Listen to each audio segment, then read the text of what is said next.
Hello, तर नमस्कार सर्वांना. आज आहे श्रावण सोमवारचा पहिला सोमवार आहे आणि आज चला तर मग सर्वांना श्रावणी सोमवारच्या शुभेच्छा.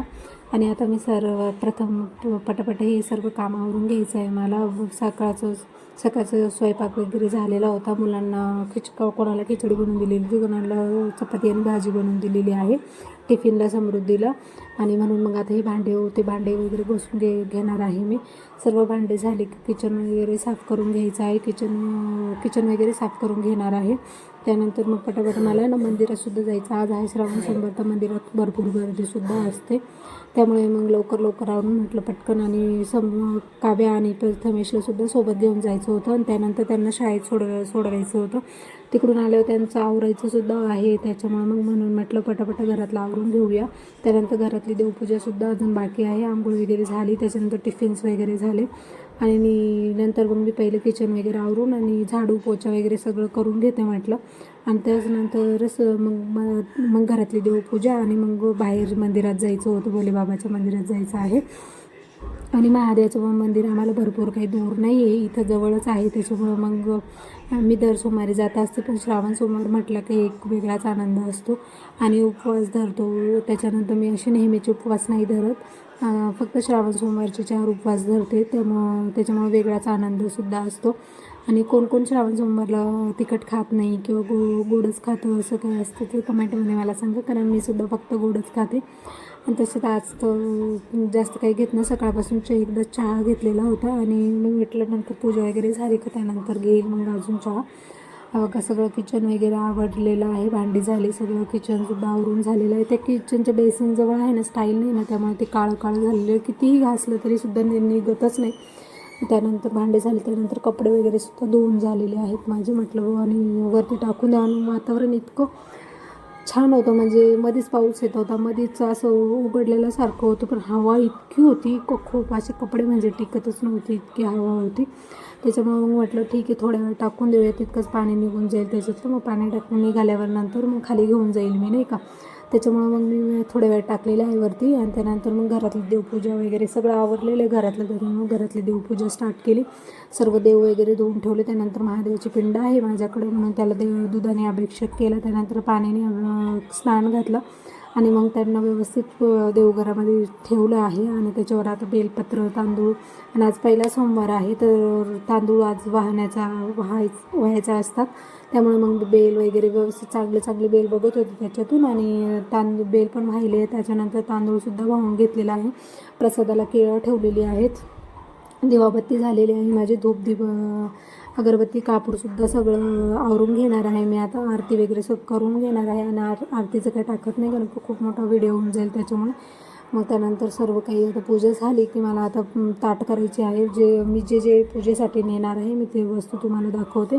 सर्व काही म्हणजे काही साधी सोपीच पूजा करणार आहे, पण जे नेणार आहे ते मी तुम्हाला दाखवणार आहे याच्यामध्ये. ताटामध्ये तर काय काय घेऊन जाते ते दाखवते जरूर. मग हे बघा,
फुलं ठेवलेली आहे. त्यानंतर मी डब्यामध्ये तांदूळ घेतलेले आहे, वात घेतलेली आहे, माचीस, चंदन घेतलेलं आहे, दूध केळप्रसादासाठी आणि 21 असे हे घेतलेले आहे, बेलपत्र 21 असे दांडी वगैरे तोडून स्वच्छ धुवून वगैरे घेतलेलं आहे आणि तांब्या भरून घेतलेला आहे. आणि आता मी निघाली आहे मंदिरात जायला.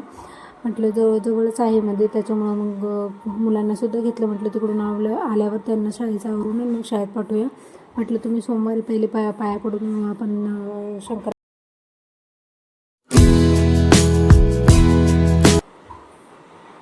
शंकराच्या पिंडीवर पाणी वगैरे झालेलं आहे माझं टाकून. त्यानंतर दूध पण टाकलं होतं, त्यानंतर पाणीसुद्धा टाकलेलं आहे. आणि प्रथमे चला तर माझी मी करतो पूजा. सर्वात पहिले पूजा मी करतो, म्हणून मग पहिले त्याला सांगितलं तू घे करून पूजा. मग त्याची पूजा झालेली आहे. त्याच्यानंतर मग मी पूजा करते आहे. पूजा करून झाली आणि इतकी गर्दी आज मंदिरामध्ये का म्हणजे आम्ही पूजा करत होतो ना, तर बाहेरसुद्धा अशा खूप साऱ्या बाया उभ्या होत्या. म्हणजे आज प्रत्येक आमच्या गावात 2 मंदिरं आहेत. हे एक मंदिर आहे, अजून एक मोठं मंदिर आहे, पण आम्ही तिकडे गेलो आणि मोठ्या मंदिरात तर इतकी गर्दी असते ना, एक तास जवळ नंबर लागत नाही. त्याच्यामुळे मग आज तिकडे गेलो नाही, आम्ही याच मंदिरात आलेलो आहे. हेच आमच्या घराजवळ पण आहे आणि पूजासुद्धा व्यवस्थित आणि शांतपणे पूजा केली जाते, करता येते आपल्याला. त्याच्यामुळे आम्ही या मंदिरात आलेलो आहे. आता सर्व झालेलं आहे माझं, अगरबत्ती वगैरे लावून आणि महादेवाला ओवाळून वगैरे घेते.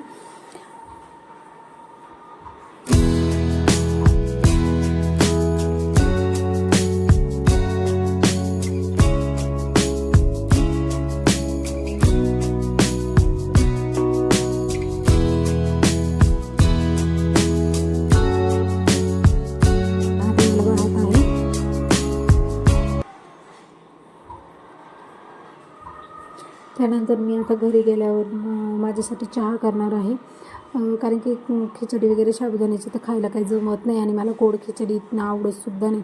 त्याच्यामुळं मग मी म्हटलं ठीक आहे चला, सकाळी एकदा चहा झालेलं होतं ना, आता सर्व आवरून झालेलं आहे. मुलांनासुद्धा मी शाळेतून मंदिरातून घरी आलं पहिले मुलांची तयारी वगैरे केली, त्यांना व्हॅनजवळ नेऊन सोडवलं आणि त्यानंतर मग मी घरी येऊन वापस आता मी माझ्यासाठी चहा ठेवते आहे. आता मी चहा घेईल आणि त्याच्यानंतर मग आता काहीच घेणार नाही. मग आता चहा ठेवते मी माझ्यासाठी. आता चहा झाल्यावर बाकीचे जे छोटी मोठी कामं आहेत ते सगळं आवरून घ्यायचे आहे मला. जसं काही हांड्यातलं पाणी रिकामं करून हांडा वगैरे घासून ठेवायचा, त्यामध्ये चांगलं पाणी भरून ठेवायचं. उपवास असल्यामुळं मुलं कसं काही पण कोणतेही ग्लास वगैरे टाकत असतं, व्यवस्थित बघून काही पाणी पित नाही. त्याच्यामुळे आपणच स्वच्छ करून ठेवलेलं म्हणजे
काम आवरलेले आहे. तर दिवसभर आता शांतता आहे, त्यानंतर काही दुपारची कामं चालू होतात मग. पण आज सोमवार उपवास आहे तर काही स्वयंपाक वगैरे आता दुपारचं करायचं नाही, त्यामुळे इतकं काही टेन्शन नाही. आता सर्व घरातलं आवरलेलं आहे पूर्णपणे, हांडा वगैरे घासून ठेवलेला आहे, सर्व काही आवरले. फक्त पाऊस येतोय राहून तर आता कपडे आणायचे मला काढून वरतो.